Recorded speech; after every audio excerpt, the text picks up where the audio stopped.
Hello best friend, and welcome back to my channel. I hope you're all having the most incredible day. This is the first time you're watching my channel. My name is Sebastian and I welcome you guys with open arms. I do pop culture videos every single day, so if you're looking for a new messy best friend, well girl, you have found me. So grab a snack and a drink, hit that subscribe button. I would be very grateful. You guys asked me to watch this new documentary that Impact and Nightline did on Britney. It's called It's Britney. I'm watching it right here. I don't know if you guys can see.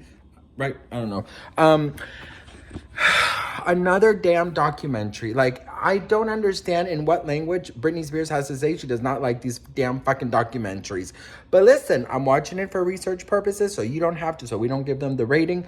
So I'm gonna be watching it and, you know, just kind of checking in and telling you guys what's going on and what's happening. So let's see what kind of mess they're doing now. Because I already saw a preview and Jamie Lynn is part of her interviews there. And she goes, if my sister wanted to be out of the conservatorship, I think that's a conversation that should have been had. Shut the fuck up. Okay, girl, let's start. Her author's note.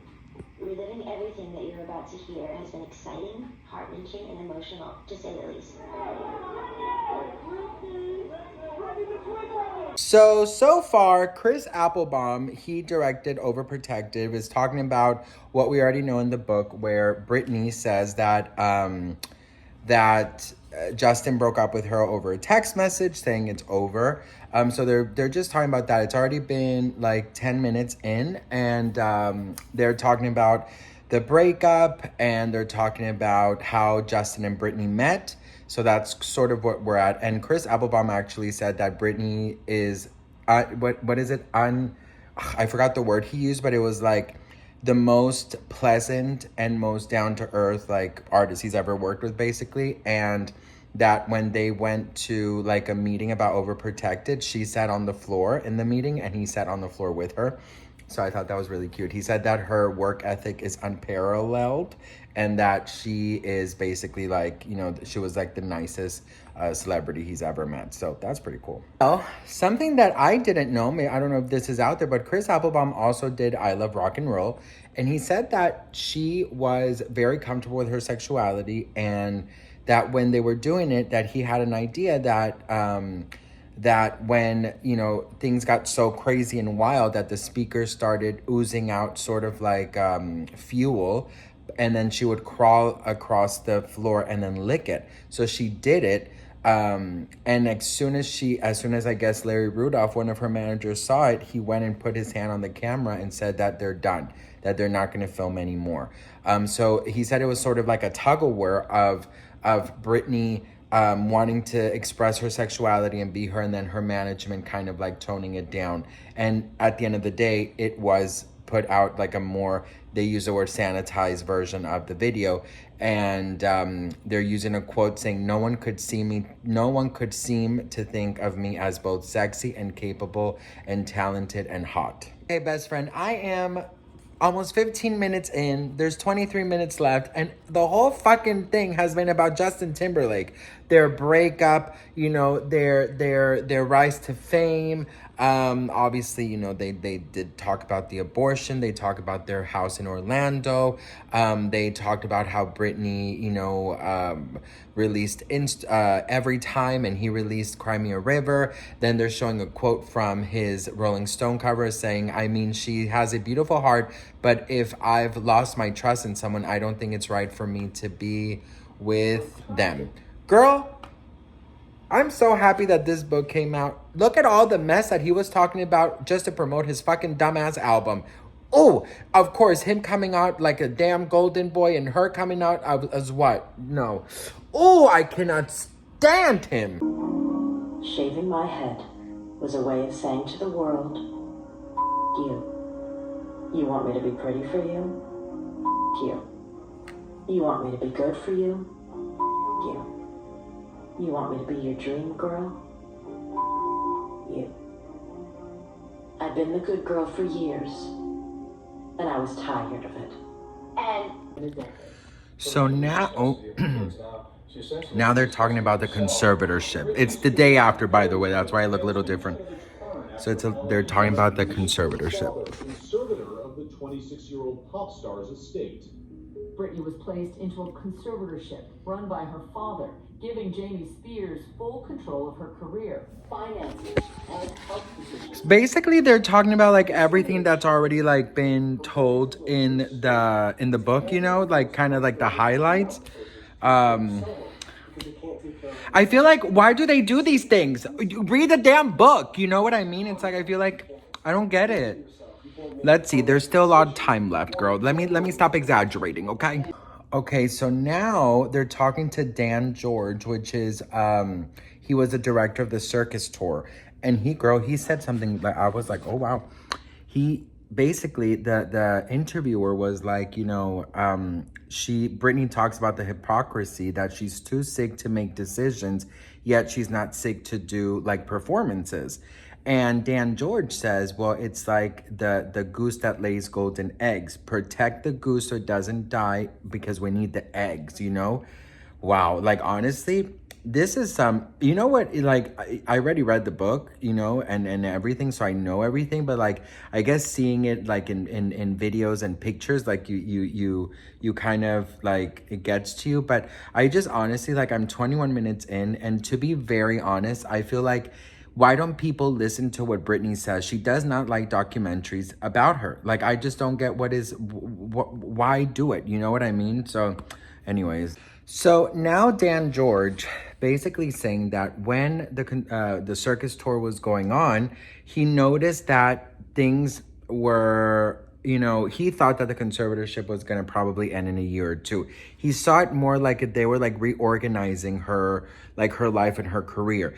And he did hear her say, shouting on the phone, saying she feels like she doesn't have a voice. He also said that while the tour was going, the conservatorship got tighter.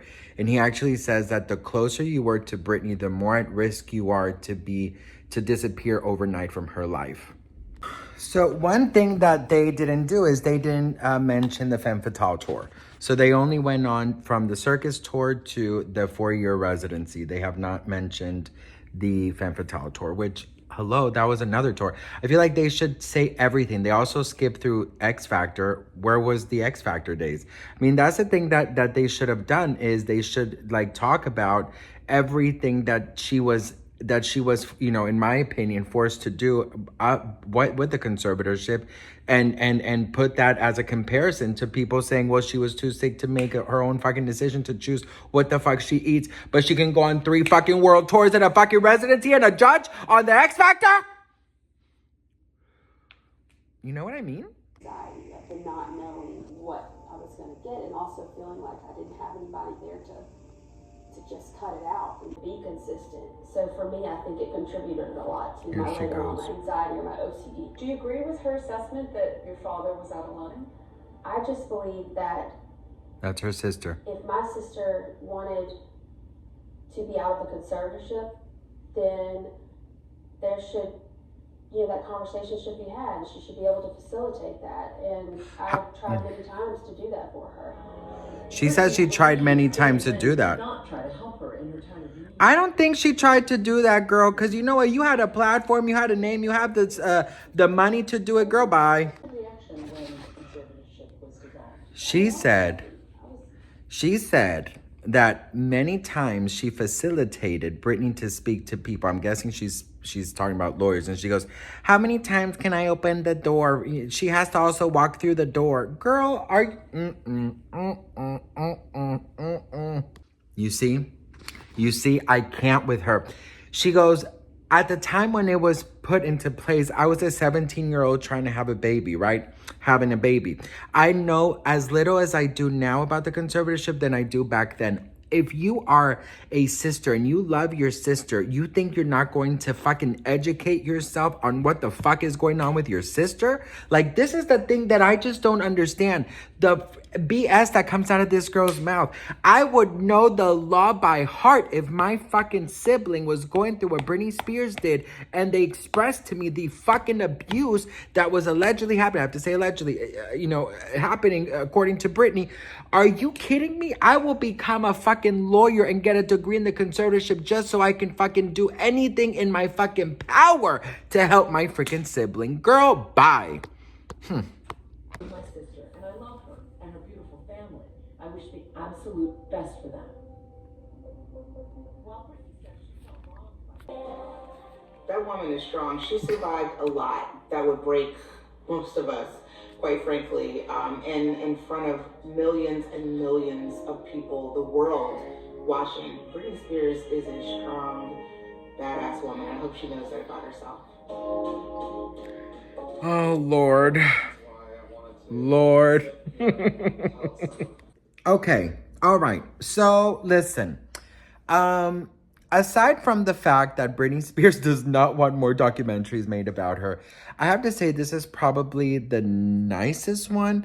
I just don't like the fact that they focus so much about Justin in the beginning, but I like that the message is that she is, you know, I feel like the people that spoke about her, they did it very respectfully, you know, and that's something that I'm like very kind of relieved about, because the other documentaries just felt like it was really exploiting her, but this is just kind of giving her like it's about the book, but it's also Chris Applebaum and the other guy who did the circus tour.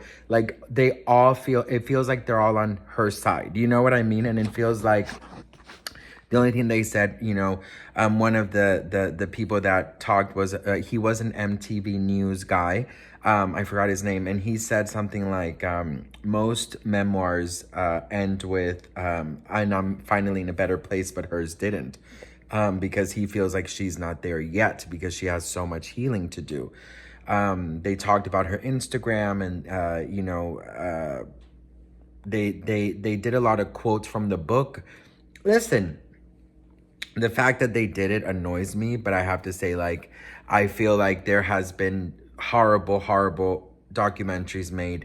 This is not the most terrible one in a way that it doesn't just trash Britney. So, all right, well, I saw it for you guys. I still don't support documentaries if they're not made specifically by Britney Spears, but you know, just doing my job. But anyways, girl, what do you guys think? Let me know in the comments below. Please, if you have not yet gotten the book, go get it, girl, because it is amazing.